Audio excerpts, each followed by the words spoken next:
भगवान से हरि के प्रति किए गए अपराधों से मुक्ति हरिनाम के द्वारा मिलती है। किंतु यदि कोई आपके चरणों में अपराध करे तो उस अपराध से कदापि निस्तार संभव नहीं है।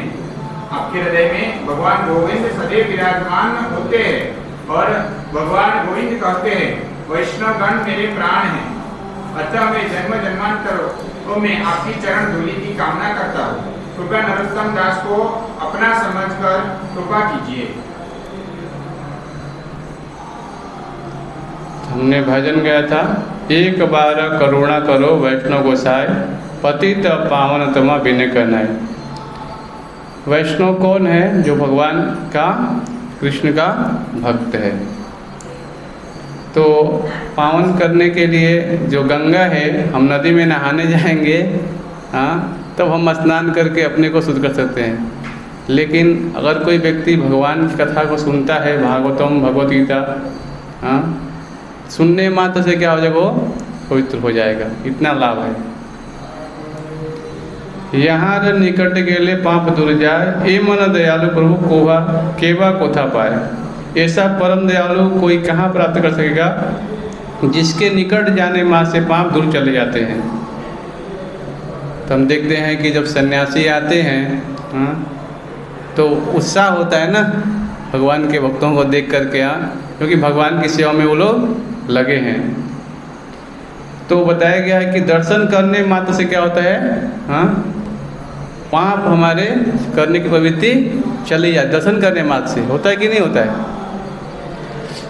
गंगा र परस हईले पाचते पावन, दर्शन पवित्र करे यही तो मार्गुण। गंगा जल में अनेकों बार स्नान करने के बाद ही कोई शुद्ध हो जाता है, हो पाता है।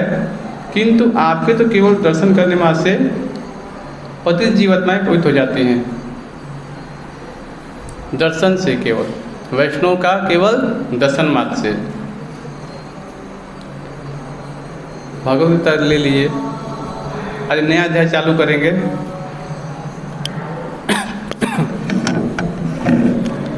अध्याय 9, श्लोक संख्या 1।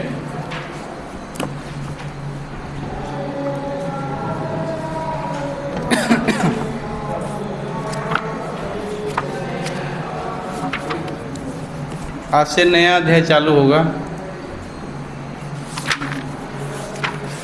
पिछला थोड़ा हम रिवीजन करेंगे।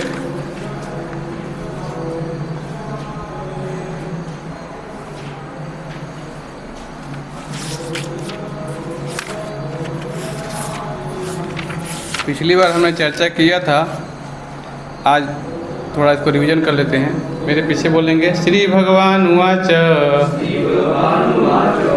इदं ते गुह्यतमं प्रवक्ष्यामनसूयवे ज्ञान विज्ञान सहितं यज्ञत्वा मुच्यसे अशुभात्। अध्याय 9 श्लोक संख्या 1, पेज नंबर 325 पेज पे है। अनुवाद बोलेंगे, श्री भगवान ने कहा, हे अर्जुन, चूंकि तुम मुझसे कभी ईर्ष्या नहीं करते, इसलिए मैं तुम्हें यह परम गुह्य ज्ञान तथा अनुभूति बतलाऊंगा, जिसे जानकर तुम संसार के सारे क्लेशों से मुक्त हो जाओगे। तो ये अध्याय है परम गुह्य ज्ञान। तो टोटल गीता में 18 अध्याय है। बीच का जो है इसमें भगवान 9वें अध्याय में एक चीज़ें बता रहे हैं, गुह्य ज्ञान बता रहे हैं भगवान। अब इसमें चर्चा होगी अनन्य शुद्ध भक्ति की, क्योंकि जो भक्ति है बीच का जो खजाना है भगवान ने 9वें अध्याय में हमें दिया है। तो अध्याय 2 में हम 2-3 में हमने क्या देखा? गुह्य आध्यात्मिक ज्ञान देखा, और फिर देखा हमने भक्ति संबंधित ज्ञान, और यहाँ बताया गया है गुह्यतर बताया गया 7-8 में और 9वें अध्याय में क्या चल रहा है? अनन्य शुद्ध भक्ति का ज्ञान। तो बताया गया है कि जो जो भक्त भगवान के विषय में अधिकाधिक सुनता जाता है त्यों त्यों वह आत्म प्रकाशित होता है। यह श्रवण विधि श्रीमद् भागवत के इस प्रकार अनुमोदित है। भगवान के संदेश शक्तियों से पूरित होते हैं, जिनकी अनुभूति तभी होती है जब भक्तजन भगवान संबंधी कथाओं की परस्पर चर्चा करते हैं। तो जितना हम भगवान की कथाओं का चर्चा करेंगे उतना ही क्या होगा? हृदय हमारा आत्म प्रकाशित होगा। इसमें एक शब्द आया है गुह्यतमम। गुह्यतमम यानी अत्यंत गुह्य, यानी सबसे रहस्यमय विद्या भगवान बता रहे हैं। अनसूयवे, अनसूय का अर्थ क्या है? ईर्ष्या न करने वाले को, इस ज्ञान की एकमात्र योग्यता। अगर हम भगवान को जानना चाहते हैं तो हमें किसी भी जीव से ईर्ष्या नहीं करनी चाहिए। अगर ईर्ष्या करेंगे तो क्या होगा? ज्ञान हृदय प्रकाशित नहीं होगा। अब एक आया है इसमें विज्ञान सहितम। विज्ञान सहितम का अर्थ क्या है?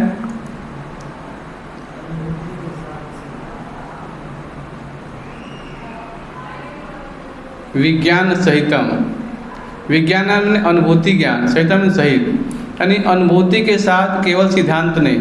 हम जानना चाहिए कि सिद्धांतिक मतलब क्या है? हर जीव के बारे में जानना चाहिए। भगवान का वो क्या है? अंश है, इसीलिए हमें ईर्ष्या नहीं करनी चाहिए। तो सबसे गुह्यतम ज्ञान विद्या प्राप्त करना चाहते हैं तो क्या बताया गया यहाँ पे? 3 चीज़ें बहुत महत्वपूर्ण है। क्या क्या? सब जीवों से मैत्री भाव रखना है, प्रेम रखना है, किसी से ईर्ष्या नहीं करना है। हाँ, और ये जो भगवान के सब अंश हैं। हाँ, फिर आगे चर्चा होगी। अभी आगे बता रहे हैं, भक्तगण परमेश्वर की सेवा में निरंतर लगे रहते हैं। भगवान उस जीव विशेष की मानसिकता तथा निष्ठा से अवगत रहते हैं जो कृष्ण भावना भावित होता है, और उसे ही वे भक्तों से सानिध्य में कृष्ण विद्या को समझने की बुद्धि प्रदान करते हैं। कृष्ण की चर्चा अत्यंत शक्तिशाली है, और यदि सौभाग्यवश किसी को ऐसी संगति प्राप्त हो जाए तो वह इस ज्ञान को आत्मसात करे तो वह आत्म संस्कार की दिशा में अवश्य प्रगति करेगा। अगर कोई व्यक्ति निरंतर भक्तों के संग में रह के भगवान की कथाओं को सुनता है या पढ़ता है, तभी ये क्या होगा? भगवान उसे बुद्धि प्रदान करेंगे। हाँ, तो यहाँ बताया गया है ज्ञान और विज्ञान। आप 2 चीज़ें जानना पड़ेगा। हम सब ने पढ़ाई किया है स्कूलों में। हाँ, तो ज्ञान हमने प्राप्त किया। हाँ, स्वरूप के बाद जैसे हम शरीर हैं। हाँ, स्कूलों में क्या बताएगा? शरीर संबंधित हमें ज्ञान दिया जाता है। सैद्धांतिक समझ क्या है यहाँ पे? कि कर्म करो, हाँ, और उसके बाद आपकी नौकरी लगेगी, आप उससे बढ़िया से अर्थ मिलेगा, और अर्थ से अपना एंजॉय करो। ये चीज़ सिखाई जाएंगे। अगर आध्यात्मिक क्षेत्र में आप आएंगे तो ये विज्ञान आपको मिलेगा। क्या मिलेगा? अनुभूति ज्ञान मिलेगा। यहाँ किसके बारे में चर्चा हो रही है? जो शरीर चला रहा है उसके बारे में। शरीर कौन चला रहा है? शरीर का कौन है? अंदर से चल रहा है शरीर तब। हाँ, तो ये है अनुभूति ज्ञान। आप सोचिए कृष्ण भावना भावित में जब नहीं आए थे तब हम कौन सा कैसे जी रहे थे हम, है कि नहीं? हाँ, तो अनुभूति हो रही कि नहीं है? पहले से हमारा जीवन कुछ परिवर्तन हुआ है कि नहीं आने से? अनुभूति हो रही है ना। तो ये बोलते हैं विज्ञान। आत्म प्रकाशित यानी हृदय हमारा क्या हो रहा है? परिवर्तन हो रहा है। अब स्रोत में क्या है? विद्यालय ने विद्वान या मनोधर्मी। अभी देखिए विद्यालय में जो भी हमने पढ़ाई किया है वो सब प्रकृति के 3 गुणों द्वारा प्रभावित था गया। क्योंकि कोई कितना भी उन्नत क्यों न हो जाए, है ना, लेकिन 4 दोष उसके अंदर रहेगा। क्या क्या? 4 दोष क्या क्या है? हाँ, एक तो होता है भ्रमित हो जाता है व्यक्ति। दूसरा क्या है? इंद्रियां पूर्ण हैं। और अच्छा बताइए, और धोखा देने की प्रवृत्ति है ना, चीटिंग होशियार। और देखिए छोटी छोटी चीज़ें आपको याद रखना है ना। देखिए सबसे पहले क्या है, गीता में आप यहाँ पे पढ़ सकते हैं। भूमिका में प्रभुपाद जी ने बहुत अच्छा लिखा है कि व्यक्ति अगर थोड़ा भी समझना चाहता है तो भगवत गीता के भूमिका में प्रभुपाद जी ने बहुत अच्छे से लिखा है यहाँ पे, क्योंकि चार दोष रहता है तो व्यक्ति क्या है वो चीज़ें समझ नहीं पाता है ना। लेकिन जैसे जैसे कोई व्यक्ति भगवत गीता को अच्छे से पढ़ता है, आप देखिए ये पेज निकालिए, ये देखिए आप लोग, ये वाला पेज निकालिए आप लोग। अब यहाँ पे देखिए प्रभुपाद जी लास्ट के 4 लाइन के ऊपर लिख रहे हैं, वैदिक ज्ञान दिव्य स्रोतों से प्राप्त होता है और स्वयं भगवान ने पहला प्रवचन किया था। भगवान द्वारा कहे गए शब्द अपौरुषेय कहलाते हैं, जिसका अर्थ है कि वे 4 दोषों से युक्त संसारी व्यक्ति द्वारा कहे गए शब्दों से भिन्न होते हैं। संसारी पुरुष के दोष हैं क्या? वह त्रुटियां अवश्य करता है, यानी गलती अवश्य करेगा। अगर जो व्यक्ति गलती करेगा, वो कुछ पुस्तक लिख दिया और फिर स्कूल में पढ़ेंगे हम, तो क्या होगा? अपने मन से बनाए हुए मनोधर्मी का हम चर्चा करेंगे केवल, है कि नहीं? और वो ज्ञान क्या होगा? क्षणिक होगा, है कि नहीं? गलती अवश्य करेगा व्यक्ति वो। और दूसरा क्या है? अनिवार्य रूप से मोहग्रस्त होता है, स्वाभाविक है कि नहीं? तीसरा क्या है? उसमें अन्यों को धोखा देने की प्रवृत्ति होती है, स्वाभाविक है। आपने किसी को पैसा दे दिया, फिर पैसा मांगने जाते हैं तो बहुत परेशान करता है, क्यों? आपका मित्र ही है, आपका रिश्तेदारी भी है, होता है कि नहीं होता है? सबके साथ हो रहा है ना। तो यहाँ लिखा है, क्या लिखा है? पढ़िए। उसमें अन्यों को धोखा देने की प्रवृत्ति होती है। चौथा क्या है? वह अपूर्ण इंद्रियों के कारण सीमित होता है। आगे पढ़िए क्या लिखा है, थोड़ा सा वहाँ पे। इन 4 दोषों के कारण मनुष्य सर्वव्यापी ज्ञान विषय पूर्ण सूचना नहीं दे पाता। तो स्पष्ट यहाँ बताया गया है। अब देखिए, ये तो ज्ञान हो गया, आपको मिल गया। अब विज्ञान क्या है यहाँ पे?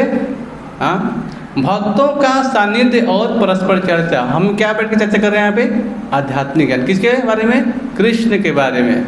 हाँ, तो ये है विज्ञान, है ना। अब परिणाम क्या होगा? हाँ, अपूर्ण व्याख्या। आपको डॉक्टर बनना है अगर, हाँ, तो पढ़ाई करना पड़ेगा ना। हाँ, ठीक है, मैं बोलूँ घर से लेके आइए, बाहर से पुस्तक लेके आइए, घर पे पढ़िए। आप घर से पढ़ के आप कॉलेज में मत जाइए। आप फिर आप बोलेंगे डॉक्टर से चलो ऑपरेशन करना है, तो आपको उसके पास जाएंगे? क्यों नहीं जाएंगे? हाँ, मतलब घर पे प्रैक्टिकल नहीं किया उसने, तो आप उसे क्या कराएंगे बताइए? हाँ, ऑपरेशन करवाएंगे? किसी को होगा तो नहीं कराएंगे ना। तो ये अपूर्ण व्याख्या क्या है? लोग बोलेंगे कि डॉक्टर की डिग्री मिल गई है, लेकिन अभी उन्होंने जा करके लैब में जो भी चीज़ें हैं सब सीखा नहीं उन्होंने, है ना। और बहुत सारी चीज़ है, इसकी व्याख्या में आपको समझ में आएगी। अब विज्ञान क्या है? कष्ट में संसार से मुक्ति। माने यहाँ पे क्या चर्चा होगा कि वास्तविक समस्या है क्या? क्यों हमें बार बार शरीर मिल रहा है? क्यों बार बार जन्म हो रहा है? क्यों बार बार मृत्यु हो रहा है? क्यों व्याधि आ रही है? क्यों कष्ट हो रहा है? तो वास्तविक समस्या का हल क्या है? ये है विज्ञान। ये हम यहाँ पे चर्चा करने वाले हैं। अभी आगे भगवान बता रहे हैं, भगवद गीता का प्रथम अध्याय शेष ग्रंथ की भूमिका जैसा है। द्वितीय से तृतीय अध्याय में जिस आध्यात्मिक ज्ञान का वर्णन हुआ है वह गुह्य कहा गया है। अब गुह्य ज्ञान क्या है हमें जानना है।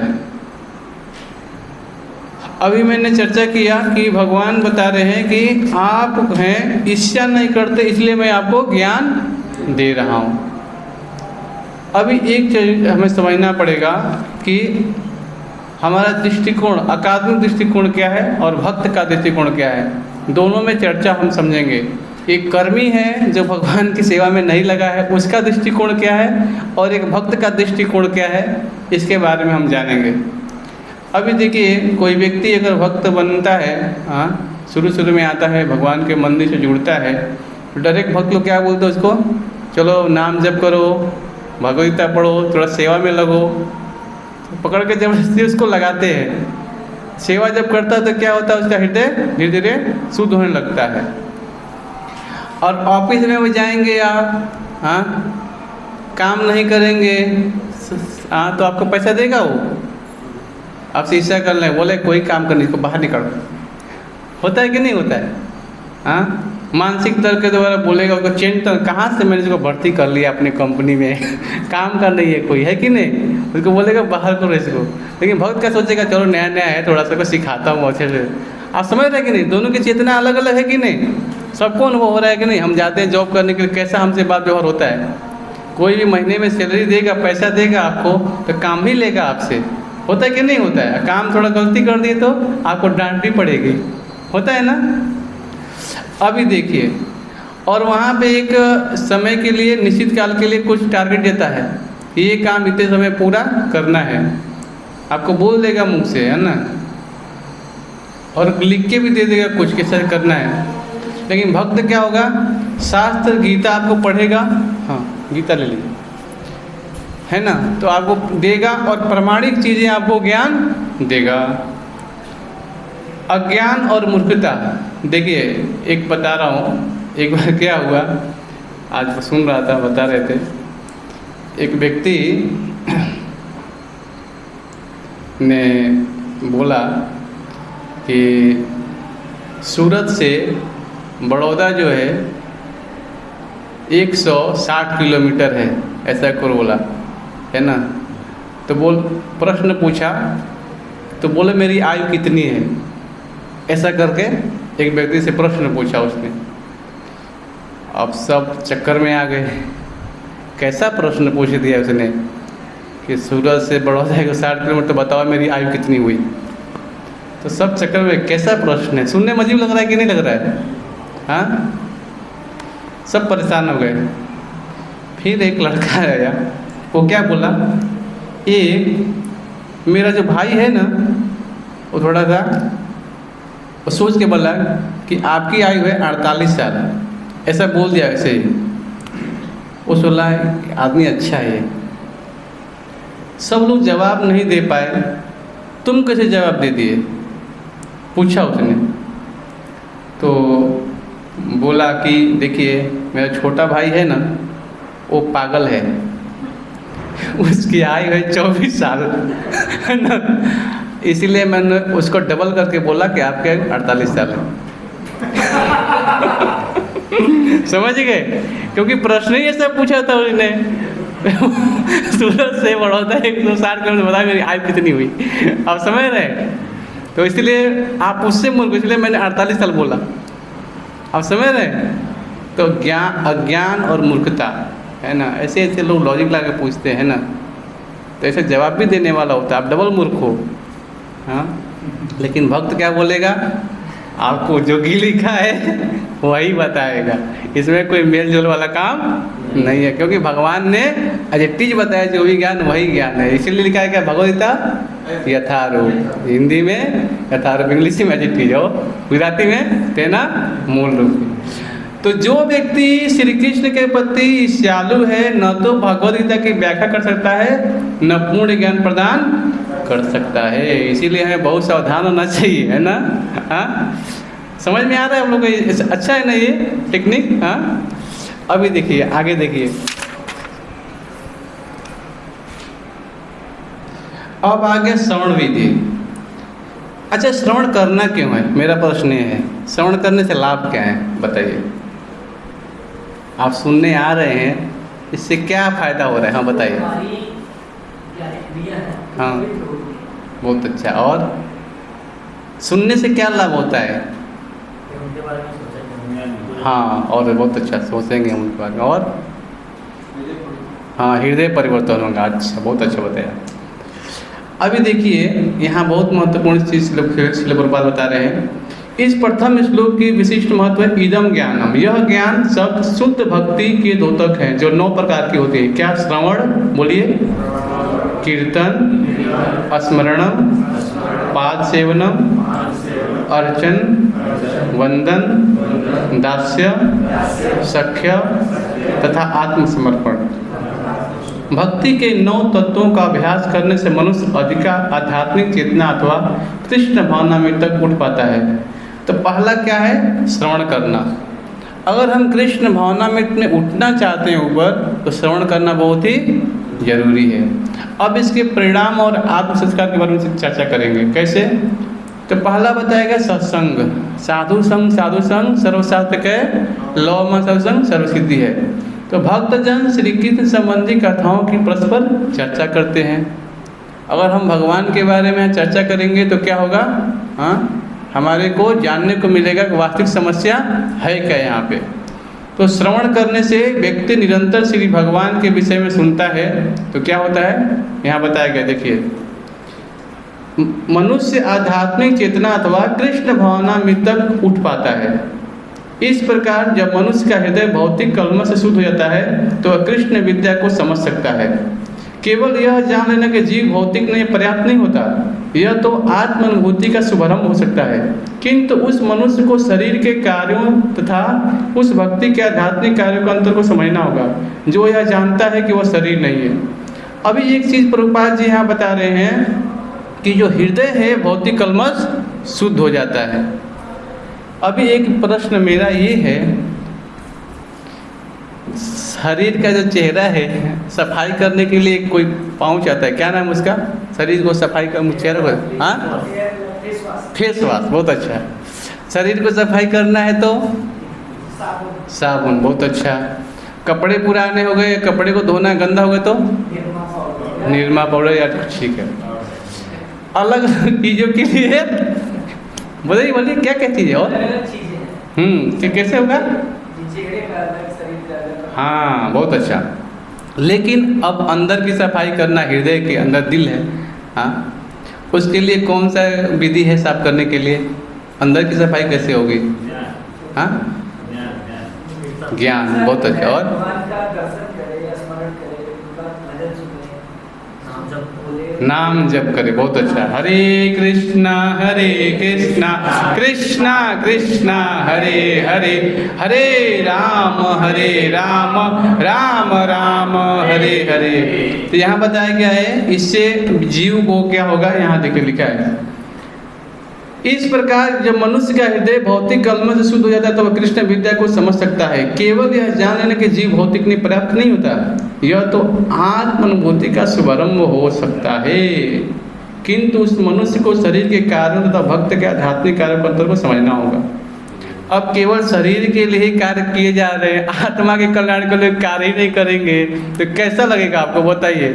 आप देखिए, काम तो कर लेते हैं, फिर भी क्या होता है ना, कुछ घुटन महसूस होता है कि नहीं होता है, कुछ चुभन लगता है कि हमको आनंद क्यों नहीं आ रहा है। काम तो कर लिया मैंने, जैसे कोई बिल्डिंग बना रहा है, जब तक वो काम पूरा नहीं हो जाएगा तब तक बिल्डर परेशान रहेगा, जब तक वो महल पूरा बना नहीं लेगा, जब तक ख़त्म नहीं कर देगा। होता है कि नहीं होता है भौतिक कार्यों में, लेकिन आध्यात्मिक कार्य में ऐसा नहीं होता है।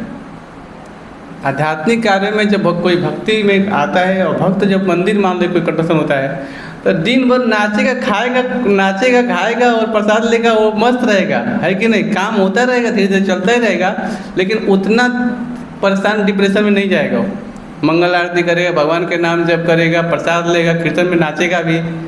देखो दोनों में अंतर है कि नहीं है, हाँ। एक तो कैसे हो रहा है, कृष्ण के लिए हो रहा है, कृष्ण के पास धन आएगा तो बनाएंगे, लेकिन वहाँ पे क्या है, क्लाइंट खोजना है, बेचना है, फील्ड में 10 आदमी लगे हुए हैं, टेंशन है कि नहीं है, हाँ। दोनों वही है, एक उसी चीज़ के लिए बन रहा है। मिट्टी, हाँ, ईंट किससे बना है, अग्नि, मिट्टी, वायु, जो भी है ना, पंच महाभूत से ही बना है। वो भी वस्तु उसी से बनी है, ये भी उसी से बन रहा है, लेकिन एक क्या है, वो भगवान की सेवा में नियोजित हो रहा है और वो अपने लिए हो रहा है। अंतर है कि नहीं। तो यहाँ पे बताया गया निष्ठा की पहचान। श्री भगवान जीव की मानसिकता तथा निष्ठा से अवगत रहते हैं कि वो कार्य किसके लिए कर रहा है कि नहीं। दोनों में क्या है, अंतर है। एक कृष्ण के लिए कर रहा है, दूसरा खुद के लिए कर रहा है। आगे चर्चा हो रही है, 2 शक्तियां हैं भगवान की, एक परा और एक अपरा शक्ति। हम कौन शक्ति में है अभी यहाँ पे भौतिक जगत में, अपरा शक्ति में। भगवान का जो धाम वो है पराशक्ति। तो दिव्य बुद्धि कैसे आएगा, भगवान कृष्ण विद्या को समझने की बुद्धि प्रदान करते हैं। भगवान तो हमारे हृदय में ही है, हाँ। इस संसार में प्रत्येक जीव खोज रहा है आनंद, लेकिन ठाकुर जी ऐसे हैं कि हमारे हृदय में ही अंदर बैठे हुए विराजमान हैं।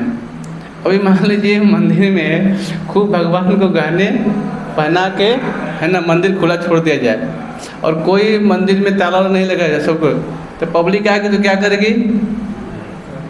हाँ, ठाकुर जी गहने क्या करेगी? छोड़ा पूरा दिन खुला ले जाओ तो क्या करे? हाँ, ठाकुर जी को भी गहने उतार के ले जाए। लेकिन भगवान कितने दयालु हैं, जानते हैं मनुष्य बहुत ही कभी भी उसका मानसिकता बदल सकता है, इसीलिए भगवान क्या किए? प्रत्येक जीव के हृदय में छुप गए। चलो चोरी करो, हृदय में देखता हूँ कितना चुराते हो मेरे को। हाँ, भगवान हमारे हृदय में ही है, अब अंदर है तो चुराओ कैसे उनको गहने कैसे चुराओगे? हृदय में तो हम चोरी करो, इसीलिए भगवान सबके हृदय में छिप गए, ढूंढते रहो मेरे को। चलो बाहर हैं तो ठीक है चोरी कर सकते होंगे गहने, लेकिन अंदर है तो उनकी चोरी कैसे करोगे? मेरे प्रश्न यही है। भगवान बहुत ही हमसे ज़्यादा बुद्धि उनके पास, वो जानते हैं मनुष्य से कर सकता है। है कि नहीं? हाँ, अभी एक समझना पड़ेगा कि हम किस अवस्था में हैं। हाँ, बद्ध अवस्था। बद्ध अवस्था क्या है? इस भौतिक जगत में रहना। हम चाहते हैं कि हमारी आयु 100 साल है ना, हम कभी मरेंगे नहीं, और इसके लिए हम क्या करते हैं? योजना बनाते हैं। कितने साल का? हजार साल का जीना है, 100 साल। योजना कितनी है? हाँ, कैसे? LIC, जीवन के साथ भी जीवन के बाद भी। है कि नहीं? मरने के बाद ही आपको परिवार वालों को मिलेगा। योगम क्षेमम वहाम्य। अरे भैया गीता के श्लोक है। भगवान बोले भक्ति करोगे तो आपको किसी की कमी नहीं होगा। वो बोलता है LIC करो, आपको कुछ कमी नहीं होगा।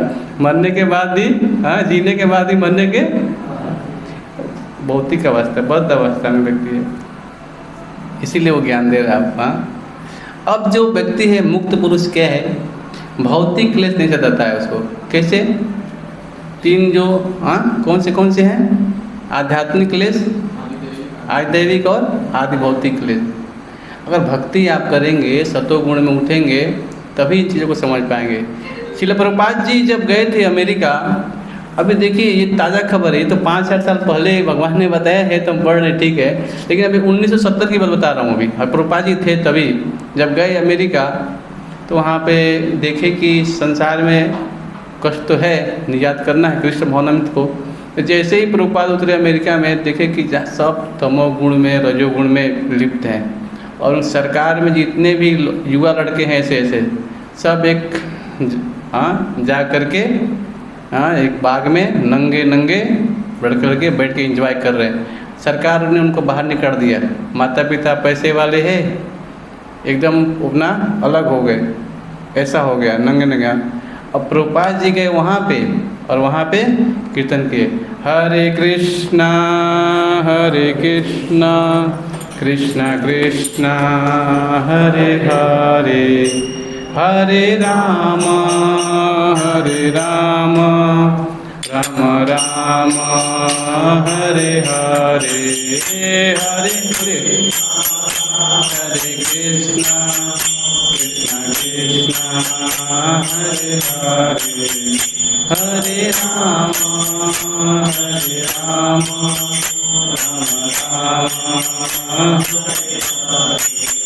हरे कृष्णा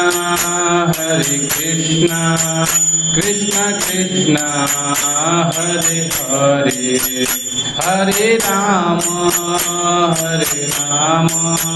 राम राम हरे हरे, हरे कृष्णा कृष्णा कृष्णा हरे हरे, हरे राम राम हरे हरे। तो वृक्ष का नाम क्या था?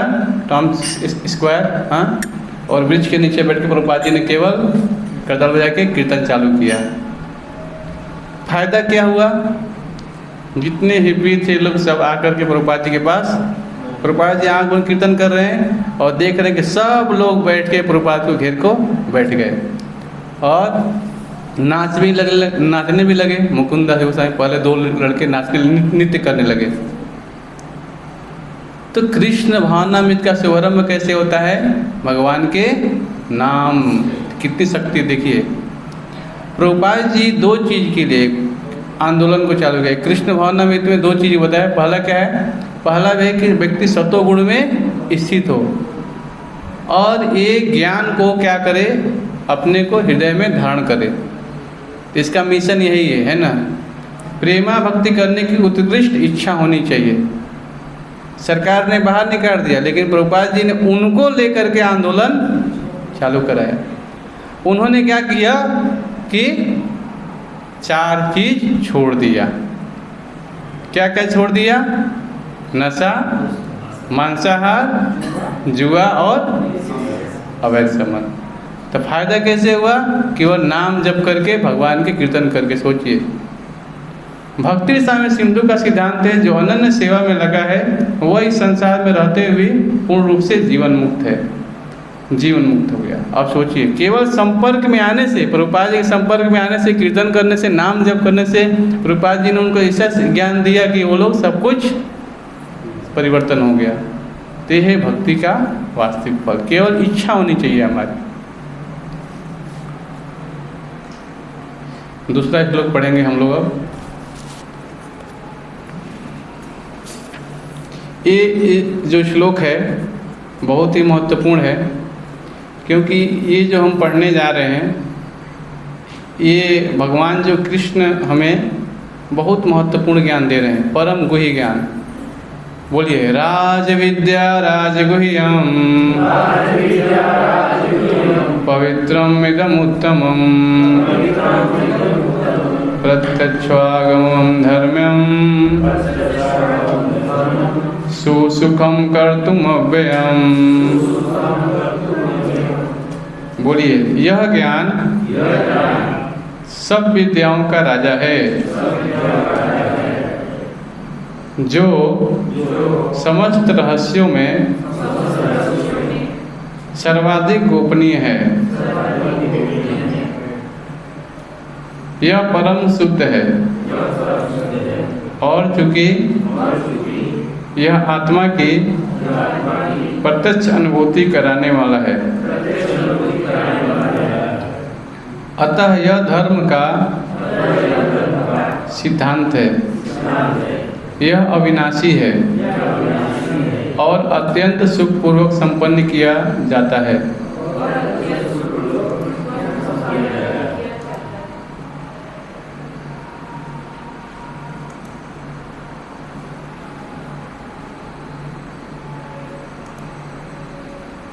एक चीज़ मैं पूछना चाहूँगा, सुखपूर्वक व्यक्ति जीना चाहता है ना।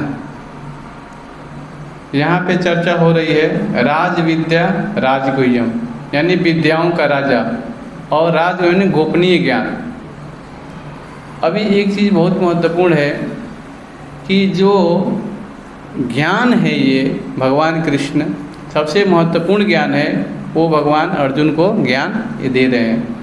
अभी ये बताया गया है सुसुखम, यानी अत्यंत सुखी। देखो, सुखपूर्वक और अत्यंत सुखपूर्वक दो चीज़ में अंतर है, आपको जानना पड़ेगा। क्या जानना पड़ेगा? राजगुह्यम परम गोपनीय आत्मा और शरीर का भेद बता रहा है ये। अभी ये जानना पड़ेगा शरीर किससे बना है और आत्मा किससे बना है, ये भगवान यहाँ पे चर्चा कर रहे हैं। क्योंकि शरीर जो है ये पंच महाभूत से बना है और आत्मा जो है भगवान का अंश है, सच्चित आनंदमय से है। पवित्रम यानी उत्तमम, यानी विशुद्ध पाप कर्मों का समूल नाश करने वाला है। क्योंकि अगर व्यक्ति आत्मा के बारे में अगर जान गया, तो क्या है? जन्म मृत्यु जरा व्याधि, जो 4 समस्या है, इससे निजात पा जाएगा। क्योंकि शरीर तो है, लेकिन जो मेन शरीर को चलाने वाला है वो चीज़ अगर भगवान यहाँ बता रहे हैं। क्योंकि शरीर के अज्ञानता में व्यक्ति पाप कर्म करता है। अगर व्यक्ति को ज्ञान हो जाए तो पाप कर्म नहीं करेगा। अव्यय यानी अविनाशी, मुक्ति के बाद भी निरंतर सेवा। दो चीज़ें बहुत बता चीज़ है कि अगर व्यक्ति सेवा में लगता है तो जल्दी शुद्धिकरण हो जाता है उसकी। मंदिर में आता है, अगर सेवा में लग जाए व्यक्ति भगवान की डायरेक्ट, तो उसकी शुद्धिकरण प्रक्रिया क्या है? बहुत जल्दी हो जाती है। और हम देखते हैं कि अत्यंत अनुभूति भी होती है, प्रत्यक्ष अनुभूति। हम देखते हैं कि कोई व्यक्ति कृष्ण भावनामृत में आता है, जैसे ही कीर्तन होता है मंदिर में नाचना चालू कर देता है। मंदिर आया अभी कीर्तन हो रहा है, उसके पैर नाचने लगते हैं, है कि नहीं? क्यों? क्योंकि उसको डायरेक्ट आत्मा की क्या हो रहा है, उसको खुराक मिल रहा है। क्योंकि आत्मा में आनंद है, और आनंद कहाँ है? भगवान के कीर्तन में, नाम में। तो आनंद का तत्काल अनुभव उसे होने लगता है। आप देखिए मंदिर में आते हैं तो चेहरे पे खिल जाता है उसका। क्यों? क्योंकि कीर्तन ऐसा होता है, ध्वनि जो है वो कानों के माध्यम से हृदय में जाती है और आत्मा को वो प्रफुल्लित करता है, क्योंकि आत्मा भगवान का अंश है वो। सुसुखम यानी अत्यंत सुखद, सरलता और प्रेम का मार्ग। सुसुखम, सुसुखम का अर्थ क्या है? एक होता है सुखपूर्वक और होता है सुसुखम, यानी कि आनंद प्रदान करने वाला उसे, है कि नहीं? केवल सुख नहीं, भगवान गीता में बोलते हैं यही संस्पर्शजा भोगा दुख योनि एवते। श्लोक खोलिए।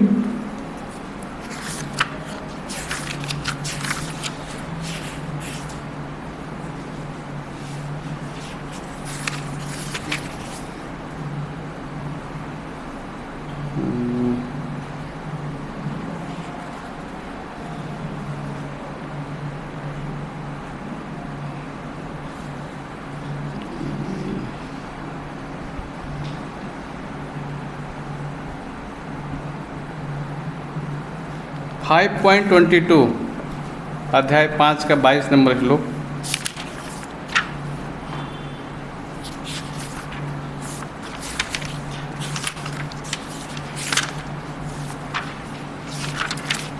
मिला सबको? पेज नंबर कितना है बता दीजिए। कितना? ठीक है, सब लोग निकाल लीजिए, मेरे पीछे बोलिए। यही संस्पर्शजा भोगा दुखयो न एवते आद्यन्तमन्त कौन्तेय न ते रमते बुध। बोले बुद्धिमान मनुष्य दुख के कारणों में भाग नहीं लेता, जो भौतिक इंद्रियों के संसर्ग से उत्पन्न होते हैं। हे कुंती पुत्र, ऐसे भोगों का आदि तथा अंत होता है, अतः चतुर व्यक्ति उनमें आनंद नहीं लेता। तो ये श्लोक जो है भगवान यहाँ बता रहे हैं, एक होता है सुखम, सुखपूर्वक। इस संसार में प्रत्येक सुखपूर्वक जीना चाहता है। कैसे? इंद्रियों के माध्यम से। हमारी जो इंद्रियां हैं, किसी इंद्रियों को स्पर्श करके वो आनंद की हम अनुभूति लेना चाहते हैं। लेकिन जैसे ही हम देखते हैं कि जो हमारी इंद्रियां हैं कुछ ऐसा कार्य किया हमने कि एक बालक उत्पन्न हो गया, फिर हमारा देखते हैं हमारे जीवनचर्या सब कुछ बदल जाता है। होता है कि नहीं होता है? इंद्रियों के ही संपर्क से हमने आनंद की अनुभूति किया है ना, आनंद तो मिला लेकिन सुखपूर्वक जीने के, लेकिन बाद में कुछ कष्ट के कारण भी हमारे सामने उत्पन्न हो जाते हैं। अब ये जो चीज बता रहे सुसुखम, ये क्या बता रहे भगवान? भक्ति का मार्ग। क्या बता रहे भगवान? भक्ति का मार्ग। सुसुखम यानी ये जो है इंद्रियों से नहीं। हाँ, भगवान क्या बोल रहे हैं? चतुर व्यक्ति उनमें आनंद नहीं लेता। कैसे नहीं लेता? भौतिक इंद्रिय सुख उन इंद्रियों के स्पर्श से उद्भूत हैं जो नाशवान है, क्योंकि शरीर स्वयं नाशवान है। मुक्त आत्मा किसी नाशवान वस्तु में रुचि नहीं रखता। दिव्य आनंद के सुखों से भली भांति अवगत वह भला मिथ्या सुख के लिए क्यों सम्मत होगा?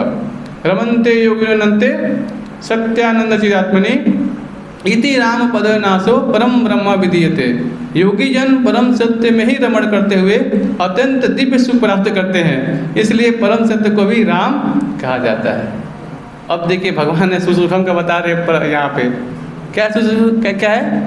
सुसुखम मतलब बताइए आप लोग।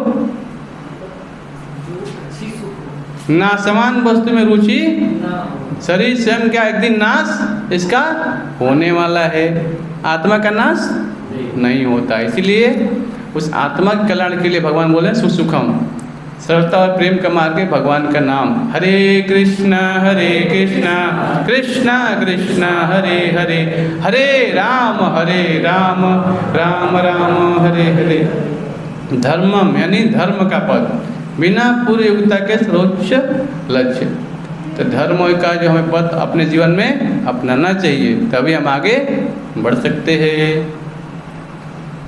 अभी एक चीज़ यहाँ बताया गया है जो हम पढ़ रहे हैं, भगवत गीता यह अध्याय विद्याओं का राजा राज विद्या कहलाता है, क्योंकि यह पूर्ववर्ती व्याख्या समस्त सिद्धांतों एवं दर्शनों का सार है। भारत के प्रमुख दार्शनिक गौतम, कणाद, कपिल, याज्ञवल्क्य, सांडिल्य तथा वैश्वानर हैं। सबसे अंत में व्यासदेव आते हैं जो वेदांत सूत्र के लेखक हैं। अब देखिए, इतने सारे दार्शनिक जो है सिद्धांत प्रस्तुत किया गया है, गौतम ने किए हैं, कणाद ने किए हैं, कपिल ने किए, याज्ञवल्क्य ने किए, सांडिल्य, वैश्वानर। लेकिन यहाँ बताया गया है कि सबसे अंत में कौन आते हैं? व्यासदेव आते हैं। भगवान के कौन है? सक्तावेश अवतार हैं वो। अब देखिए, अब भगवान कहते हैं कि यह नवम अध्याय ऐसे समस्त ज्ञान का राजा है, वह वेदाध्ययन से प्राप्त ज्ञान है, विभिन्न दर्शनों का सार है, यह गुह्यतम है, क्योंकि गुह्य या दिव्य ज्ञान में आत्मा तथा शरीर के अंतर को जाना जाता है। सबसे गुह्य ज्ञान इस राज विद्या की पराकाष्ठा भक्ति योग है।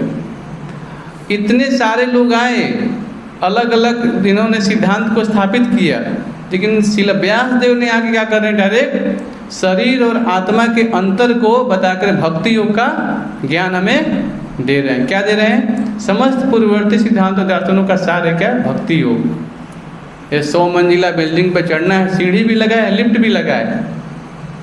कैसे जाएंगे आप लोग? लिफ्ट से। सीढ़ी भी तो है, देर लगेगा। इसीलिए क्या है, व्यासदेव आके क्या बोले हैं? भक्ति योग करो, डायरेक्ट भगवान के धाम चले जाओ, इस सारी समस्या से बाहर निकलो। समझ में आ रहा है आपको सिद्धांत? इसीलिए भक्ति योग छोड़ना नहीं है। क्या है? कभी भी छोड़ना नहीं है भक्ति योग, है ना, क्योंकि सबसे ये सरल मार्ग है जो हमें देख। कल में किसी पर टाइम है क्या? टाइम है? लाइन में लगना चाहता है कोई? कहीं कोई लाइन में लगना नहीं चाहता है कि नहीं? सब कुछ फास्ट होना चाहिए। इसीलिए भगवान भक्ति योग का मार्ग देके हमें भी बाहर समस्या से क्या करें? वो निजात देके बाहर निकल रहे हैं। अभी आगे बताया गया है, सामान्यतः लोगों को इस गुह्यतम ज्ञान की शिक्षा नहीं मिलती, उन्हें बाह्य शिक्षा दी जाती है। जहाँ तक सामान्य शिक्षा का संबंध है उसमें राजनीति, समाजशास्त्र, भौतिक, रसायन शास्त्र, गणित, ज्योतिर्विज्ञान, इंजीनियरिंग आदि को मनुष्य व्यस्त रहते हैं। कितने लोग इंजीनियर हैं यहाँ पे? हाथ उठाइए। अब देखिए, प्रभुपाद जी ने सब कुछ दिया है यहाँ पे, कुछ छोड़ा नहीं। राजनीति है, समाज, सब हम पढ़ के आए, हम ही पढ़ के आए, हम वैसे छूटे नहीं है हमने भी ग्रेजुएशन के सब पढ़ के आए, है कि नहीं? लेकिन क्या ज्ञान दिया गया है? केवल ये बाह्य शिक्षा दी गई है ना, शारीरिक आवश्यकताओं के लिए शिक्षा दी कि आप पढ़ करके अर्थ कुछ उपार्जन कर सकते हैं। लेकिन आत्मा का ज्ञान अभी ले रहे हैं। अभी हमने जो पढ़ाई कर लिया ठीक है, लेकिन अभी उस आत्मा कल्याण के लिए यहाँ पे चर्चा हो रही है। क्या हो रही है? गुह्यतम ज्ञान। ये आत्मा के बारे में क्या बताया जा रहा है? विषय क्या है? शरीर और आत्मा के बीच में अंतर। केंद्र में क्या है? यहाँ पे बाह्य शिक्षा में नश्वर शरीर, यहाँ पे नाश होने वाला है। और आत्मज्ञान विद्या में क्या है? गुह्यतम ज्ञान। शरीर का चालक कौन है? आत्मा है। अब देखिए, मैं प्रभुपाद जी की पुस्तक पढ़ रहा हूँ, सुनिए। विश्व भर में ज्ञान के अनेक विभाग हैं और अनेक बड़े बड़े विश्वविद्यालय हैं, किंतु दुर्भाग्यवश कोई ऐसा विश्वविद्यालय शैक्षिक संस्थान नहीं है जहां आत्म विद्या की शिक्षा दी जाती हो। फिर भी आत्मा शरीर का सबसे महत्वपूर्ण अंग है। आत्मा के बिना शरीर महत्वहीन है, तो भी लोग आत्मा की चिंता न करके जीवन की शारीरिक आवश्यकताओं को अधिक महत्व प्रदान करते हैं। अब सोचो, गाड़ी जो चला रहा है, आता बैठा है, उसके बारे में किसी को सुनने के लिए टाइम नहीं है। यहाँ बताया गया केंद्र में है शरीर के आत्मा, उसके लिए किसी के पास टाइम नहीं है। परिणाम क्या है? विश्व भर में अनगिनत बड़े विश्वविद्यालय, किंतु आत्मा की पूर्ण उपेक्षा है। क्या करना आत्मा के बारे में जान के? ऐसा विचार है हमारे मन में। परिणाम क्या होगा? आत्मा के बिना शरीर महत्वहीन है, यही ज्ञान की पराकाष्ठा है। अगर आत्मा ही नहीं, अगर शरीर यहीं पड़ा रहे, जो आप घर रिश्ते वालों के लिए आप इतना मेहनत किए, धन कमा के पूरा जीवन बैंक में सब दे दिया ला करके, जैसे ही आप आपके शरीर से आत्मा निकलेगा ना, फिर आपके बंधुओं को देखे क्या करेंगे, बदबू मार रहा है, घर से बाहर निकालो इसको। वही चीज़ है ना, शरीर से केवल आत्मा निकला तो क्या करेंगे, अरे बदबू आ रहा है, इसको बाहर रखो इसको, कुछ मिनट बोलो ले जाओ, समझ जला दो इसको।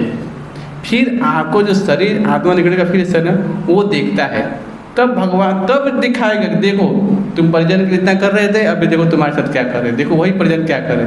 अब कोविड में हमने देख भी लिया, देखा कि नहीं, इसे कोरोना हुआ, बोलो बाहर करो, हमको भी हो जाएगा, सब अपने आत्मा मैं न मर जाऊं इसलिए उनको बाहर करो।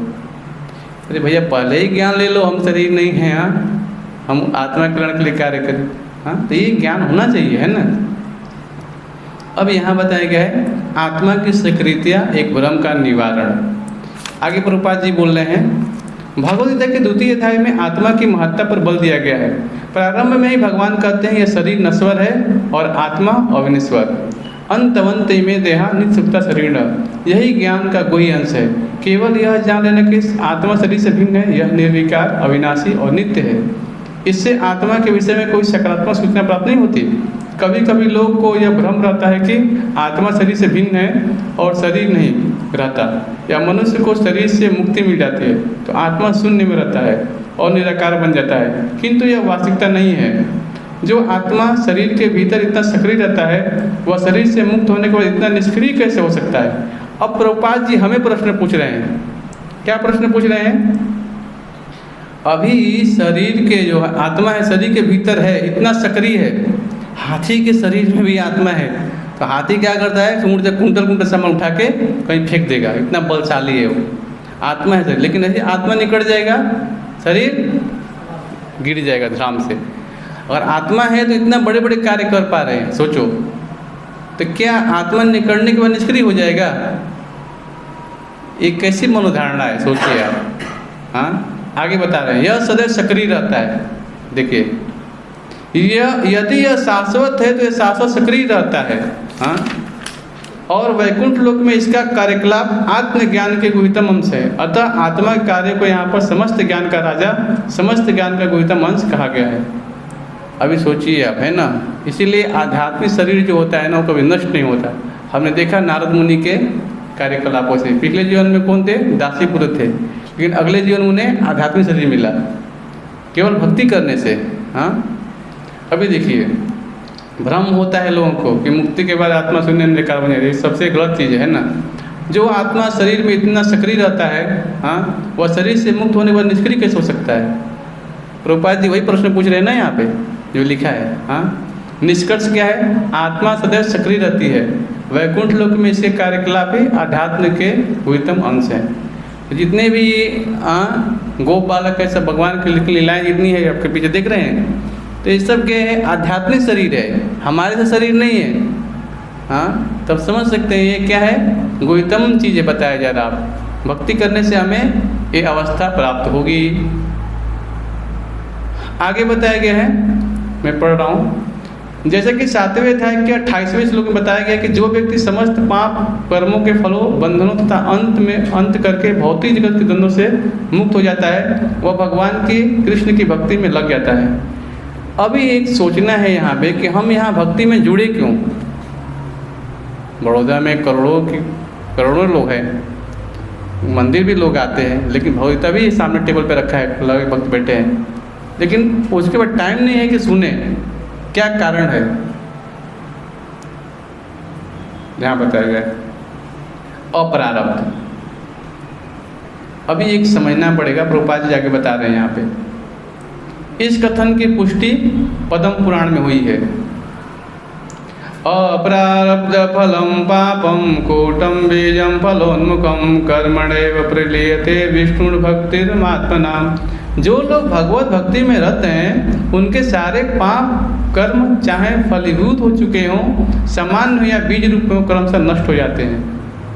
अब ये लाभ होता है, अगर जो व्यक्ति भगवान की भक्ति में लग गया, चाहे पिछले जीवन का पाप हो, चाहे इस जीवन का पाप हो, चाहे कितने भी चीज़ हो, सब जल के नष्ट हो जाएगा। अग्नि, जैसे यहाँ पे खूब अग्नि जल रही है, एक छोटा चीज़ कुछ भी इसमें डालेंगे जला के भस्म कर देगा, वैसे ही भक्ति होती है। ये लाभ होता है भक्ति करने का। और जो भक्ति नहीं करेगा क्या होगा, यहाँ बताया गया है। प्रारब्ध, देखिए अप्रारब्ध, कूट, बीज, फलोन्मिकम और प्रारब्ध। अप्रारब्ध क्या है, अदृश्य जड़ें हैं। अभी जड़ें क्या हो रही है, वो दिखाई नहीं दे रही हैं। अब देखते हैं ना, जो वृक्ष है, हाँ, जब बीज है अंदर, हाँ, लेकिन अभी दिखाई नहीं दे रहा है, हाँ, जो पाप अभी प्रकट नहीं हुआ, यानी पाप कर्म कर दिया व्यक्ति, पाप कर्म कर दिया, लेकिन अभी चोरी कर लिया, लेकिन पुलिस अभी ढूंढ नहीं पा रही है। एक उदाहरण के माध्यम से बता रहा हूँ, समझ रहे हैं ना, कोई मर्डर कर दिया, आप भाग गए, लेकिन पुलिस ढूंढ रही है, अभी दिखाई नहीं दे रहे हैं, तो क्या हो गया, वे पाप जो अभी प्रकट नहीं हुए, वो है और प्रारब्ध, अदृश्य जड़े, मैंने दृश्य नहीं दिखाई नहीं दे रहा है। कूट बीज यानी बीज, पाप व रूप जो बोया जा चुका है, मतलब मर्डर कर दिया है, पुलिस ढूंढ रही है, हाँ, लेकिन सूचना नहीं, व्यक्ति है कहाँ है मालूम नहीं, कौन से कहाँ अंदर चला गया, कहाँ चला गया। फलोन्मुख, छोटा अंकुर, पाप जो वृक्ष का रूप धारण कर रहा है, माने पाप करने की प्रवृत्ति उसके अंदर हो गई है। एक मर्डर क्या शांत रहेगा क्या, और करने की इच्छा क्या होगी, बढ़ जाएगी। जैसे धन खत्म होगा, दूसरा मर्डर करेगा वो, मतलब छोटा अंकुर उसके हृदय में प्रफुल्ल, क्योंकि एक तो कर दिया ना उसने मर्डर, तो अंदर वो हृदय में करने की प्रवृत्ति रहेगी। प्रारब्ध, कड़वे फल, फलीभूत पाप जिन्हें हम दुख और वेदना के रूप में भोगते हैं। अब जैसे ही पुलिस पकड़ेगी, मालूम कर 4-5 मर्डर कर दिया, फिर पुलिस कहीं ना कहीं से वो दबोच लेगी। अब क्या करेगी उसे, हाँ, ये पेड़ पे देख रहे हैं ना, कड़वे फल, क्या देंगे, बिजली का उसे शॉट लगाएंगे, गर्म पानी फेंकेंगे उसके ऊपर, होता है कि नहीं, अलग अलग वेदना रूप में उसको प्रताड़ित कर देंगे। तो ये क्या है, एक साइकिल है ये, है ना। छोटा कहाँ से हुआ, धीरे धीरे, हाँ, सोच से, मानसिक सोच, चेतना से, सोचने से हुआ, धन कमाना से मर्डर करना, होता है ना।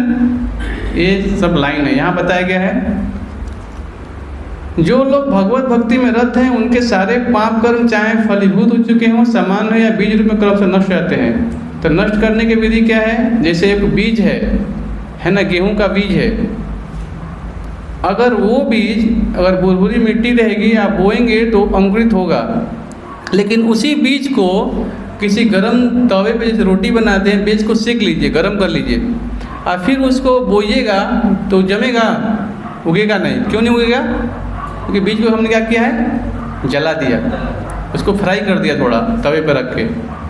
वही चीज़ बता रहे हैं प्रभुपाद जी कि जो लोग भगवत भक्ति में रत हैं उनके सारे पाप कर्म चाहे फलीभूत हो चुके हों, समान या बीज रूप में क्रम से नष्ट हो जाते हैं। तो भक्ति करने का फल क्या है कि पाप करने की प्रवृत्ति ही नष्ट हो, क्योंकि जान जाएंगे ना आप कि पाप कर्म करने से क्या होगा, नशा नहीं करना है, जुआ नहीं खेलना, अवैध संबंध नहीं करना है, हाँ, मांसाहार नहीं करना है, तो ज्ञान हो गया ना आपको, तो पाप कर्म आप नहीं करेंगे।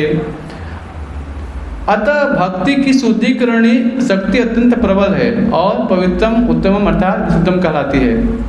उत्तम का तात्पर्य दिव्य है, तमस का अर्थ है भौतिक जगत अंधकार है। उत्तम का अर्थ भौतिक कार्यों से परे हुआ। भक्ति में कार्यों को भी कभी भौतिक नहीं मानना चाहिए। यद्यपि कभी कभी ऐसा प्रतीत होता है कि भक्त भी सामान्य जनों की भांति रत रहते हैं। जो व्यक्ति भक्ति से अवगत होता है वही जान सकता है कि भक्ति में कार्य भौतिक नहीं होते, वे आध्यात्मिक होते हैं और प्रकृति गुण सरलता अदूषित रहते हैं। तो श्रील प्रभुपाद जी बहुत महत्वपूर्ण चीज़ बता रहे हैं, एक कर्मी और भक्त में अंतर। दोनों समान लगे कार्य कर रहा है लेकिन दोनों में अंतर है। एक कृष्ण भावनामृत में कार्य कर रहा है, एक स्वयं के लिए कर रहा है। हाँ, कहा जाता है कि भक्ति संपन्नता इतनी पूर्ण होती है कि उसके फलों का प्रत्यक्ष अनुभव कर सकता है। हमने अनुभव किया कि जो व्यक्ति बिना किसी अपराध के श्री कृष्ण के पवित्र नाम हरे कृष्णा कृष्णा कृष्णा हरे हरे, हरे राम राम राम हरे हरे का कीर्तन करता है, उसे जप करते हुए कुछ ही दिन दिव्य आनंद का अनुभव होता है और तुरंत ही समस्त भौतिक कर्म से शुद्ध हो जाता है। ऐसा सचमुच दिखाई पड़ता है। यही नहीं, यदि कोई श्रवण करने में भी नहीं अपितु भक्ति कार्यों का संदेश प्रचारित करने में लगा रहता है या कृष्ण भावनामृत के प्रचार कार्यों में सहायता करता है, उसे क्रमशः आध्यात्मिक उन्नति का अनुभव होता रहता है। और आध्यात्मिक जीवन की यह प्रगति किसी पूर्ण शिक्षा योग्यता पर निर्भर नहीं करती, यह स्वयं इतनी शुद्ध होती है कि इसमें लगे रहने से मनुष्य शुद्ध बन जाता है। स्वाभाविक है, हमने भी कृष्ण भावनामृत में आए भक्तों का संग किया, धीरे धीरे हमारा हृदय परिवर्तन हो गया। तो ये लाभ है कुछ, मैं अब समय कम है, थोड़ा जल्दी बता देता हूँ आप लोगों को। तो मैंने बताया अप्रारब्ध, अदृश्य जड़ें बताया है ना। फिर क्या होता है वो देखिए, जो मैंने ना सीड, जो बीज होता है ना वो फटता है ना। फिर क्या होता है, फलोन्मुख, छोटा अंकुर होता है वो। फिर कड़वे फल है ना। जो लोग भगवत भक्ति में रत हैं उनके सारे पाप कर्म चाहे फलीभूत हो चुके हों, प्रारब्ध सामान्य बीज रूप में कूट क्रम से नष्ट हो जाते हैं। उत्तम का अर्थ है कि भौतिक जगत तमस या अंधकार से परे। भक्ति में कार्य भौतिक नहीं होते, वे प्रकृति गुण सरलता आदर्शित रहते हैं। जो भी आप भक्ति में कार्य कर रहे हैं ना, भगवान के नाम जप करना, भगवान के लिए प्रसाद बनाना, भगवान के लिए कोई भी कार्य कर रहे हैं, वो आप समझिएगा कि प्रकृति के तीनों गुणों से ऊपर कार्य है। ये देखने में लगेगा, लेकिन आप खुद अनुभव होगा कि मैं कार्य किसके लिए कर रहा हूँ, कृष्ण के लिए कर रहा हूँ। इसीलिए उससे आता है ना। हाँ,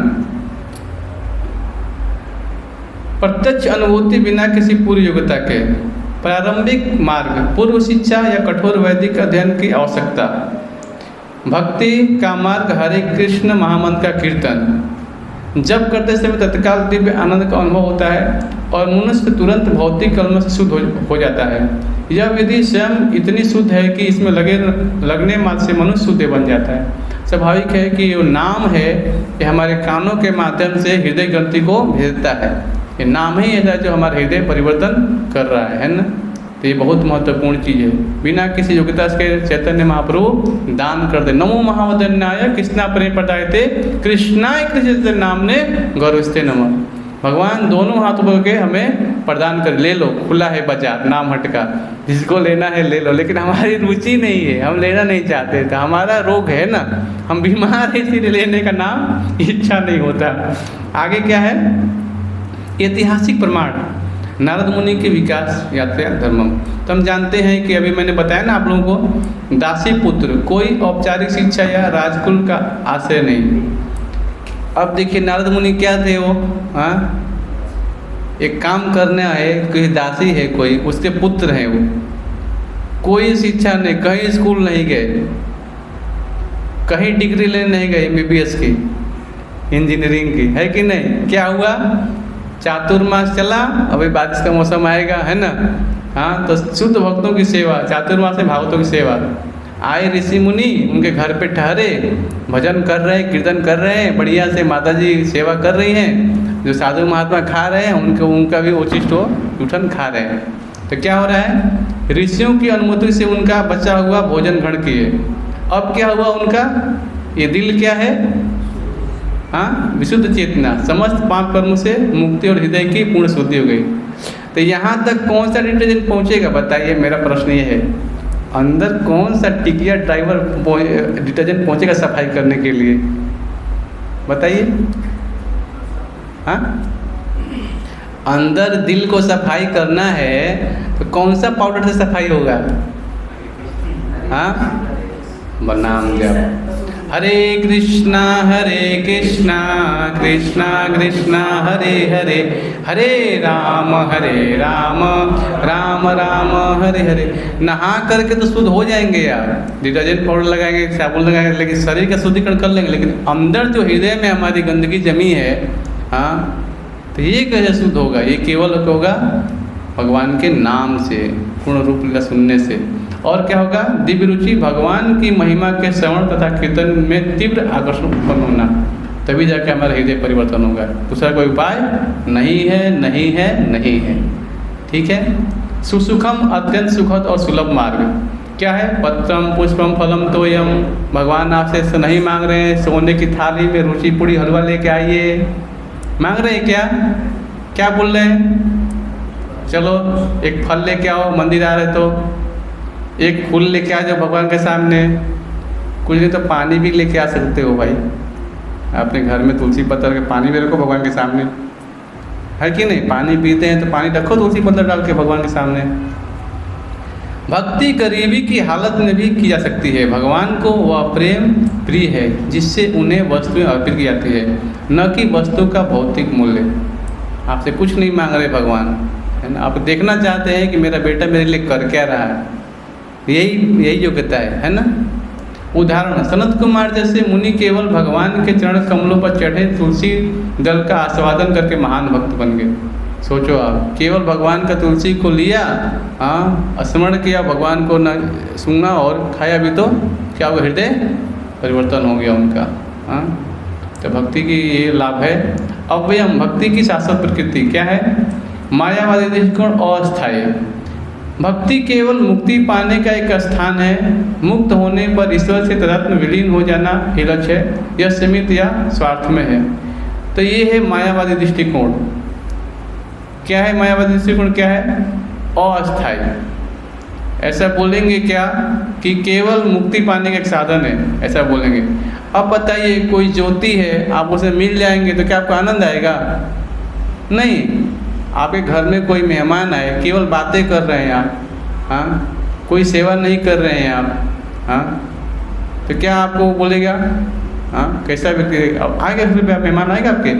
नहीं आएगा ना। भगवान की वस्तु लेकर के खा पी रहे हो, मज़े कर रहे हो आप, अब बोल रहे हो कि भोग लगाने की क्या आवश्यकता है, भोग करने की क्या? तो भगवान का कैसा लगेगा? इसीलिए हम समझना चाहिए। वैष्णव दृष्टिकोण क्या है? शाश्वत है। मायावादी दृष्टिकोण क्या है? अस्थायी है। वास्तविक भक्ति तो मुक्ति के बाद प्रारंभ होती है। जब मनुष्य ब्रह्मपद ब्रह्मभूत पर स्थित होता है तब विशुद्ध भक्ति शुरू होती है। भगवत धाम में भी भक्त सेवा में रत रहता है। यहाँ भी हम सेवा कर रहे हैं, वहाँ जाके भी सेवा करना वही है। इसलिए यहाँ पे ट्रेनिंग ले रहे हैं। क्या कर रहे हैं? ट्रेनिंग है। सुबह से लेकर शाम तक भक्त दौड़ रहे सेवा में, है कि नहीं? तो यही चीज़ें वहाँ भी करना है। लेकिन मायावादी दृष्टिकोण क्या है? कुछ करना नहीं है, बस ज्योति में मिल जाना, जाके विलीन हो जाना है। तो क्या सही है ये? सही नहीं है ना। हमें भक्ति को समझना चाहिए, वैष्णव दृष्टिकोण रखना चाहिए। पिताजी हमारे लिए कुछ लेके आ रहे हैं, कुछ वस्तु, मिठाई का डब्बा लाए, तो वही मिठाई के डब्बा में से मिठाई एक प्लेट में लेके आई और पानी ला के पिताजी को दे दीजिए आप, तो पिताजी बहुत खुश हो जाएंगे आपसे, है कि नहीं? भगवान ने ही बनाया सृष्टि में, जो भी हम सेब खा रहे हैं, एप्पल जो भी है, अंगूर है, इसमें रस आ रहा है, आम खा रहे सीजन में रस पी रहे हैं, लेकिन बनाया किसने? वो रस डाला कौन? तो इसीलिए हम भोग लगा दें, फिर भगवान को फिर हम कहते हैं आनंद, है कि नहीं? कुछ छोड़ते नहीं, सबको सेवा में लगाना है। वैष्णव दृष्टिकोण है ये। निष्कर्ष क्या है? समस्त ज्ञान का राजा है भक्ति योग, ईश्वर की प्रत्यक्ष अनुभूति कराने वाला है। अभी देखिए दो चीज़ है, एक लोअर टेस्ट, एक हायर टेस्ट, है ना। अभी देखिए कर्म योग और अष्टांग योग शुरू से हम पढ़ते आ रहे हैं ना, लेकिन इसके बाद ज्ञान हो, उसके बाद भक्ति योग, योगा प्लेटर इसको बोलते हैं ना। अन्य योग विधियों से ईश्वर को आंशिक रूप से समझा सकता है, किंतु भक्ति अवस्था को प्राप्त किए बिना कोई भगवान को पूर्णतः नहीं समझ पाता। यह विद्याओं का राजा है क्योंकि यह सर्वोच्च दर्शन होने के साथ साथ बिना कठिनाई के अंततः सुखपूर्वक संपन्न किया जाने वाला शाश्वत मार्ग है। तो लास्ट में प्रभुपाद जी को मैं थोड़ा पढ़ देता हूँ तात्पर्य। ये पूरा एक एक पैराग्राफ का है, सब मैंने पढ़ा है। आप लोग थोड़ा इसको जाके घर पे अच्छे से पढ़िएगा, है ना, तो समझ में आएगा। ये बहुत बड़ा तात्पर्य था प्रभुपाद जी का। लास्ट में प्रभुपाद जी बता रहे हैं, इस प्रकार भक्ति और कृष्ण भावना में समस्त विद्याओं का राजा है और समस्त गुह्य ज्ञान का राजा है। यह धर्म का उत्तम रूप है और इसे बिना कठिनाई के सुखपूर्वक संपन्न कर सकता है। अतः मनुष्य की चाहिए कि इसे ग्रहण करे। अब प्रभुपाद जी बता रहे, लास्ट के 4 लाइन पढ़िए नीचे से तात्पर्य में, तो मालूम चलेगा कि भक्ति योग क्या है। ये सब विद्याओं का राजा है और इसे हमें ग्रहण करना चाहिए। हरे कृष्णा कृष्ण कृष्ण हरे हरे, हरे राम राम राम हरे। श्रील प्रभुपाद की जय। कोई किसी का प्रश्न है तो पूछ सकते हैं, 20 मिनट बचा है। मंदिर में जिसको दर्शन कर सकते हैं, सभी लोगों के लिए प्रसाद भी है ना। अच्छा, देखिए प्रारब्ध जो है यहाँ बताया गया, आपको दिखाता हूँ।